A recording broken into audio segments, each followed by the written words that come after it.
నమస్కారం. స్వధర్మ పాడ్కాస్ట్కి తిరిగి స్వాగతం. నేను మీ host doctor M V Sai Kumar. మిత్రులారా, పురుషోత్తమ ప్రాప్తి యోగం పై మనం ప్రారంభించిన ఈ విశేష సిరీస్లో ఇది 2వ ఎపిసోడ్. గత ఎపిసోడ్లో మనం ఈ సంసార వృక్షం లేదా జీవితం అనే అశ్వత్థ వృక్షం గురించి, అది ఎంత విచిత్రంగా తల్లకిందులుగా ఉంటుందో, దాని వేర్లు మనల్ని ఎలా బంధిస్తాయో తెలుసుకున్నాం. ఈరోజు ఎపిసోడ్లోకి వెళ్లే ముందు మరొకసారి మన స్వధర్మ రక్షణ ఫౌండేషన్ గురించి గుర్తు చేయాలనుకుంటున్నాను.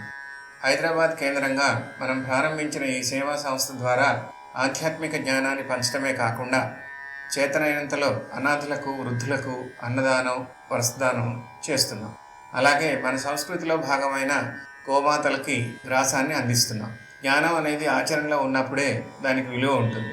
మీ అందరి సహకారం, ఆశీస్సులు ఈ పుణ్య కార్యక్రమాలకు ఉంటాయని ఆశిస్తున్నాను.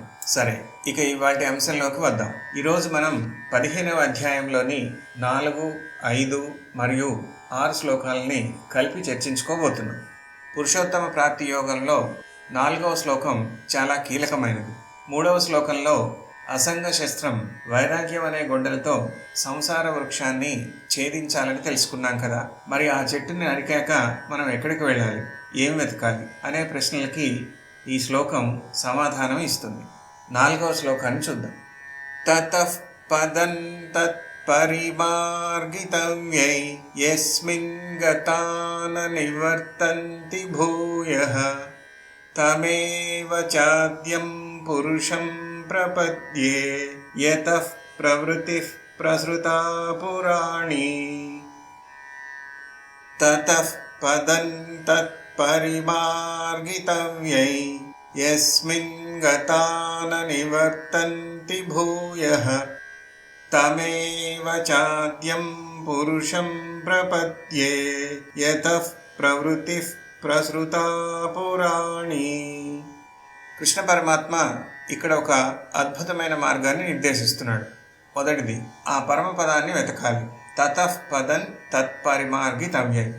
మాయ అనే ఆ అశ్వత్థ వృక్షాన్ని జ్ఞానం మరియు అనాసక్తితో తొలగించిన తర్వాత మనిషి దేనిని వెతకాలి అంటే ఆ పరమపదాన్ని, అత్యున్నత స్థితిని లేదా భగవంతుడిని. ఇక్కడ వెతకటం అంటే బయట ఎక్కడో కాదు, మన అంతరాత్మలో ఆ సత్యాన్ని అన్వేషించడం. రెండవది, పునర్జన్మ లేని స్థితి. యస్మిన్ గతాన నివర్తంతి భూయః. ఏ స్థితిని చేరుకుంటే మనిషి మళ్ళీ ఈ దుఃఖభూయిష్టమైన లోకంలోకి, ఈ జనన మరణ చక్రంలోకి తిరిగి రాడో అటువంటి శాశ్వతమైన గమ్యం కోసం ప్రయత్నించాలి. మూడవది, శరణాగతి. తమేవ చాద్యం పురుషం ప్రపద్యే. ఆ గమ్యాన్ని చేరుకోవడానికి మార్గం ఏమిటి? నేను ఆ ఆది పురుషుణ్ణి, సృష్టికి మూలమైన భగవంతుణ్ణి శరణు వేడుతున్నాను అనే భావంతో ఉండాలి. దీనినే శరణాగతి, సరెండర్ అంటారు. నాలుగవది, సృష్టికి మూలం యతః ప్రవృత్తిః ప్రసృతా పురాణి. ఏ పరమాత్మ నుండి ఈ అనంతమైన సృష్టి ప్రవాహం ప్రాచీన కాలం నుండి మొదలైందో ఆ మూల శక్తిని గుర్తించడమే నిజమైన జ్ఞానం. ఇప్పుడు 5వ శ్లోకం చూద్దాం. పురుషోత్తమ ప్రాప్తి యోగంలో 5వ శ్లోకం చాలా ప్రాముఖ్యత కలిగింది. 4వ శ్లోకంలో ఆ పరమపదాన్ని, అత్యున్నత స్థితిని వెతకాలి అని చెప్పుకున్నాం కదా. మరి ఆ స్థితిని చేరుకోవడానికి మనకు ఉండాల్సిన ఎలిజిబిలిటీ క్రైటీరియా, అర్హతలు ఏమిటో కృష్ణ పరమాత్మ ఈ శ్లోకంలో ఒక లిస్ట్ లాగా వివరించారు. 5వ శ్లోకం. నిర్మాణమోహాజిత సంగదోష అధ్యాత్మ నిత్యా వినివృత్త కామా ద్వంద్వైర్విముక్తా సుఖ దుఃఖ సంజ్ఞై గచ్యంత్యమూఢాః పదమవ్యయం తత్. నిర్మాణమోహాజిత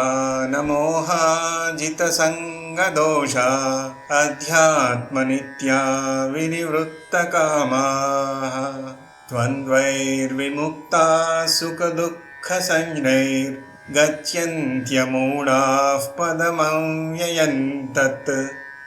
ఆ శాశ్వతమైన స్థితిని చేరుకోవడానికి కావలసిన 5 లక్షణాలను ఇక్కడ గమనించవచ్చు. నిర్మాణ మోహ, అహంకారం, మోహం లేకపోవటం. మాన అంటే అహంకారం, మోహ అంటే భ్రమ, నేను గొప్పవాడిని అనే అహంకారం, ఇది నాది అనే వ్యామోహం వదిలేయాలి. విద్యార్థులకైనా వృత్తి నిపుణులకైనా అహంకారమే ఎదుగుదలని ఆపే మొదటి అడ్డంకి. జితసంగ దోష, దుస్సాంగత్యాన్ని జయించడం. తప్పుడు అలవాట్లు లేదా మనల్ని వెనక్కి లాగే వ్యక్తుల సాంగత్యాన్ని వదిలిపెట్టాలి. మనల్ని మనం జయించడమే జిత. మనల్ని బంధించే అటాచ్మెంట్స్ని జయించినప్పుడే మనం ఫ్రీ అవుతాం. అధ్యాత్మ నిత్య, నిరంతరం ఆధ్యాత్మిక చింతన.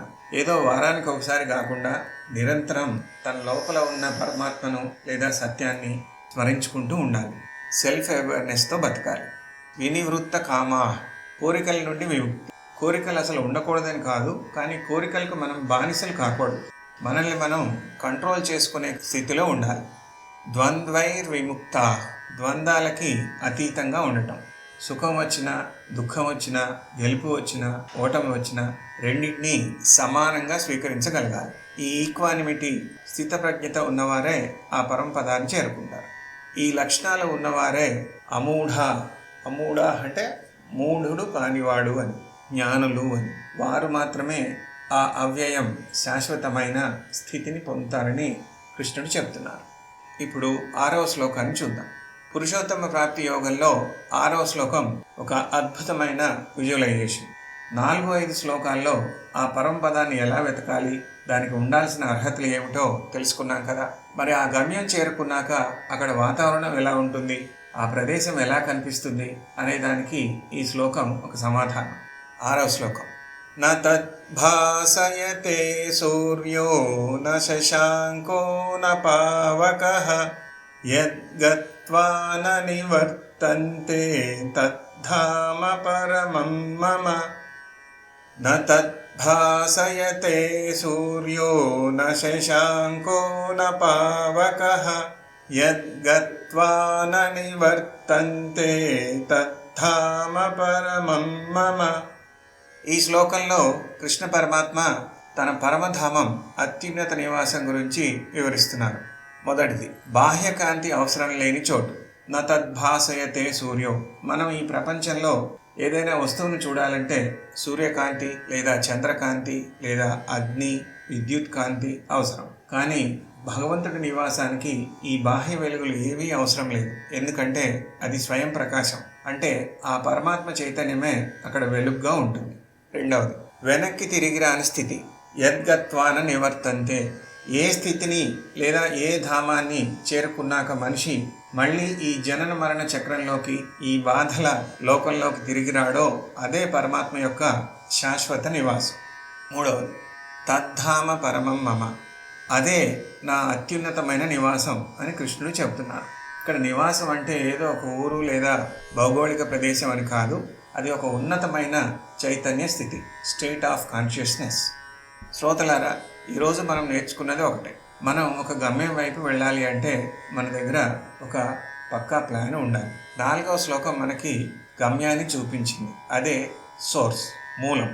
5వ శ్లోకం మనల్ని మనం ఎలా సిద్ధం చేసుకోవాలో చెప్పింది, ఎటువంటి క్వాలిటీస్ని పెంచుకోవాలో చెప్పింది. 6వ శ్లోకం ఆ గమ్యం ఎంత అద్భుతంగా ఉంటుందో వివరించింది, లక్ష్యం ఎంత అద్భుతంగా ఉంటుందో వివరించింది. మనం చేసే ప్రతి సేవా కార్యక్రమం, మన స్వధర్మ రక్షణ ఫౌండేషన్ ద్వారా మనం పెట్టే ప్రతి ముద్ద అన్నం మనలోని అహంకారాన్ని తగ్గించి మనల్ని ఆ పరమధామం వైపు నడిపిస్తాయి.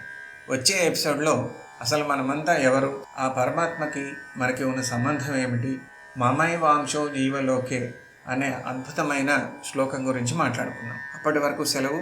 మీ host doctor M V Sai Kumar. లోకా సమస్తా సుఖినో భవంతు. ఓం శాంతి శాంతి శాంతి.